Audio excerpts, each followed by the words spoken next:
Nyie Gen Z mnaosoma CBE, IFM, mko wapi?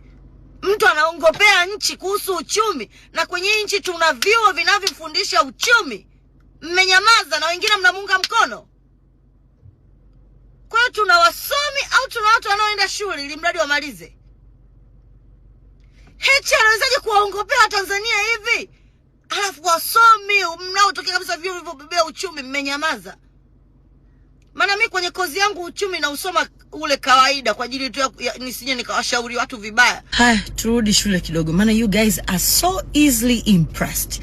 Yaani mtu kaongea neno moja la Kiingereza na la kiuchumi ambalo hamjalielewa, tayari mnampigia vigeregere, mnamuona huyu mtu ana akili. Tangu lini yule mtu akawa na akili?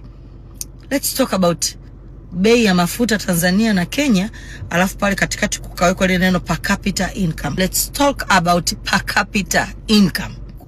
Ili mkiendelea kumpigia vigeregere muwe mnaelewa hata hiyo per capita income manake nini. Per capita income ni kipimo kinachoonyesha mapato ya wastani ya kila mtu kwenye nchi husika, ambacho huwa kinapatikana kwa kanuni ifuatayo. Unachukua pato la nchi hiyo